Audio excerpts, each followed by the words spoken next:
pick up your Wiimote today, folks. It's Mega Man 10 time. Alright, so Mega Man 10. Alright, let's get right into it. You know the story now. Dr. Wily's an asshole. Yeah, he sure is. Well, he's a little bit tricky in this game, too. Okay, so you get two characters this time around, Mega Man and Proto Man. Yep, so there you go. And you pick Mega Man. Okay, so these are the 8 bosses here. We're going to go through each one individually, one at a time, level by level, show you a little bit about the boss and a little bit about the actual enemy. Yeah, we'll start off with Sheepman. So here we are, we got the 8 bosses all on the top and bottom there, and there's Sheepman. Not really, I don't know, somewhat creative, but a little bit weird. I think it was a really creative one. I guess so. So here we go, we got this sort of background matrix deal. We got this little mouse clicker type thing that shoots things at you. I like that. That was one of my favorite things about this level. And then you got these blocks, kind of like reverse Tetris. You're trying to get, they disappear as you can see. Now here we got Sheepman, and he's kind of a generic boss. He doesn't really have anything. He's the first boss you beat, right? Boss. You beat him with your Mega Buster. He's got these clouds and they shoot lightning, and I don't know. I just thought it was stupid. Okay, whatever you say. So next up is Nitro Man, and I think he's kind of a ripoff of Turbo Man from Mega Man 7. I mean, they've been recycling the Mega Man bosses since day one, but I mean, come on, get something new. So with this level, the kind of gimmick with this level is you got these trucks going on here when you're trying to, they come at you or they're going the other way, following you. It's kind of a pain in the ass sometimes, like especially if they're coming at you, they're really hard to jump over. It's easy to get hit with the spikes too. Yeah.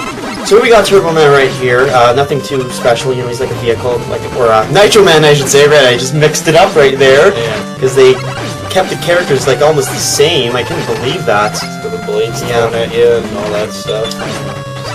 Typical Mega Man boss. All right, so here we got Solar Man. Oh, I said it before it even came up. There he is. Right before your eyes. So here's the stage, and here's Proto Man, we're showing you. What I really liked about this stage was the music. It's kind of a cross between Battletoads and Maximum Carnage music. That's what I liked about it. And here you can see there's sort of fire, and yeah, it's all about fire, solar. So here we go. We got the boss, and he's got this weird sort of like. He's pretty tough here. He's pretty tough. He's kind of a ripoff of Pharaoh Man. Yeah, you know what would have Mega Man 4. It would have been nice about this is if you had that like flying ball thing happening, you know. So here's Jeff getting an entry tank. Well, they already used that flying ball thing for Pharaoh Man in Mega Man 4, so I know, they want to make it a direct ripoff, right? But it would have been nice to have both. So here's Chill Man.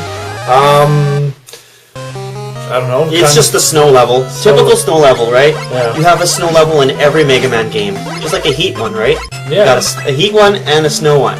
Yeah, so here we go. We got those stupid things from Mega Man 9 there. They were in there too. Look, the hot dog robot. I call that the hot dog robot. There's the hot dog robot. And yeah, there's ice blocks. It's typical ice level. I don't know, nothing special. And there you got your Chill Man right there, and I'm using my solar attack on him. Because fire defeats ice, right? So there we go. Yeah, he's just got that little, I don't know, glass bubble over his head. I don't know. Hey, look at that. I didn't notice that. We have opposite weapons there. The Chill thing was the exact same as the fire one there. Oh, so here we go. We got, Pump Man, yay, another rip-off enemy of Dive Man from Mega Man 4 again. Oh, here we got a bubble. This is kind of like Mega Man 2, when you're doing the bubble.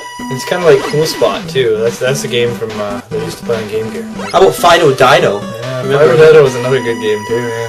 Too bad it was just for shameless self-promotion here. Alright, so here we go. It's a tough level here. You gotta use your wits here and your dog. You got the giant prawn. Weird stuff happening. So here, he looks kind of like Dive Man, as I mentioned before.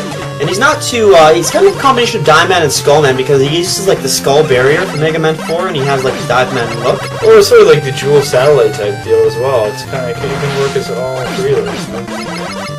We can't have a Mega Man game with a shield, right? So next we got Take Me Out to the Ball Game, or Strike Man. Strike Man. Strike Man was sort of a difficult level. There was two parts, two sub-bosses, which they were really difficult, as we'll show a little bit later on. So you got the soccer balls, you got all the sort of stadium. It's kind of like a stadium, like a ball kind of thing. Yeah, there's lots of balls. I mean, girls like that, and some other guys do too. So you got your balls. And then here's Strike Man right there. He's kind of, I think he's kind of creative, eh? They haven't really done a sports-related kind of anime. No, they haven't. And you know what? It's sort of a baseball, and Japanese people like baseball. It makes sense. All right, next up we have Commando Man, and I think Commando Man's kind of like a mix between Hard Man and Napalm Man from previous versions. This one thing I beef about this is the programmers didn't spend a whole lot of time. But look at this. This level looks exactly like the Pharaoh Man stage for Mega Man. This and Mega Man 4 have so many similarities. I can't believe it. Well, they're obviously gonna have to take it, and all the games sort of take from each other. I mean, it's not completely the same, but it is similar. Yeah, we got the spikes, you got the sand. I like kind of the sand coming on the screen. That was Yeah, but then look what happens. Yeah, well, it makes it hard. That's what it's for. It's a Mega Man game. This isn't like Barbie's Dream Car Adventure Racing, right? This is Mega Man. So as I mentioned before, he jumps down like Hard Man and knocks you, and then he kind of throws like kind of a napalm bomb. So it's kind of like Napalm Man as well from Mega Man 5, kind of a combination of them both there. Alright, who's next? Who's next? We still got, oh no, now we got Foot Soldier Man, or Blade Man. He looks exactly like a Foot Soldier, I was surprised. This level sucks. There's so much. This level is not Grandma's Cakewalk, seriously. No, it's This not. is the hardest level of the Mega Man game this year. It's insane. So you got Beanie Men, you got spiders jumping off the ceiling, and you got this little, whatever it is, push trolley type deal. Oh, no, here's a Foot Soldier. The Blade Man throwing shit at you. He's kind of like a really advanced Foot Soldier is the best way to describe him. I wonder how, like... Well, you can't have a Mega Man game without mini bosses either, can ya? I guess not, because we're going to show a couple of them, I'm guessing, after that comment. Yeah, here we go, right here. Birds! That's interesting. Kind of reminds me of that Nucleus type boss with the two things in Mega Man 9, kind of like interchanging. Yeah, they're changing sides here. Now, Mega Man game is obviously going to be hard, but this time they've actually put an easy mode in as well. Oh, look at that, you can't get hit by the spikes and that guy's not there in the easy mode. So we kind of tried to compare and contrast them a little. There's just little subtle differences. You don't notice too many, but when you actually play the game, you do notice the big difference. Oh yeah, you do for sure. It's kind of weird how easy mode is. Yeah, that is kind of strange right there, that easy mode has more enemies. But... Well, not there though, right? There's that guy down there. Oh yeah, the guy there, yeah, right, that makes it more difficult, which always takes a couple hits off you. Now see, as you see with this mini boss in Strike Man's level, you got a soccer ball, you got all this shit going around in normal mode up at the top here. Yeah. And then the other one is just... One all you gotta do is fist going down, and there's two of those in that level as well. This level, you can see the sand comes on for easy mode. It's like 1, 2, 3 seconds. Yeah, 3 seconds max, and the other one's like 6 seconds. It's double the time. Double the time, and you're trying to make sure you don't fall off the cliff. And look, you can't even fall off here with the cliffs on easy mode. Because they've nicely put all these platforms for you. Yeah, there's no way to actually die unless you get hit by spikes, which is possible. And these things, those things take like so... Yeah, they go up slower as well. Like half the time. And here, look at this level. Remember I was just talking about how much of a piss off this level is? Look at this. Look at this. How much of a cakewalk can they make that? Yeah, just putting platforms over spikes. Wow. They're really dumbing it down for people. They are. Now, another thing that's been implemented in this version, as you know, from Mega Man 9, was the time attack mode.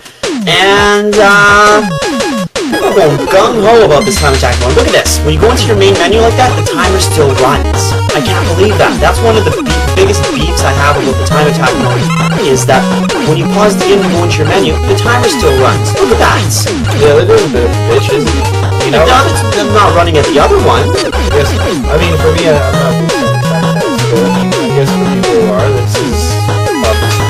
They made it a nuisance, yeah. And another new thing that they implemented in is a challenge mode. Not really new, but it's kind of new for the last 2 games. But they have these kind of little challenges, little games that you can play, like for this one, reach the goal and don't get hit by any enemies. And there's a lot of other ones to check out as well. And here we got add-on content as well. Alright, that was Mega Man 10 for you folks. What do you have to say? I have to say this. I really liked the game. I thought it was great. I liked the fact that difficulty was up to a high level and probably Mega Man 2 type style. Much harder than Mega Man 9. You had to rely on your skill other than weapons like in Mega Man 9. So Mega Man 10 was a lot harder, which I liked. And other than that, I mean, there are some things Jeff's going to nitpick about, but I like the game, so I'm going to give it a 9 out of 10. Okay, well, I didn't like the fact the soundtrack wasn't as good as Mega Man 9. I'm not saying it was terrible, but it was a little just kind of mellow, not really too rocking out. Second point, lack of creative weapons. I really like a lot of the weapons from Mega Man 9, like the B-bomb sucking the enemies in, tornado blow and stuff like that. But I do give Capcom credit for sticking to their old school style, reinventing their franchise, giving it an 8-bit feel, and for that reason I'll still give the game an 8.5 out of 10. I do like the game a lot as well. Alright, well thanks for watching. Rate, comment, and subscribe. Thanks a lot. See you next time.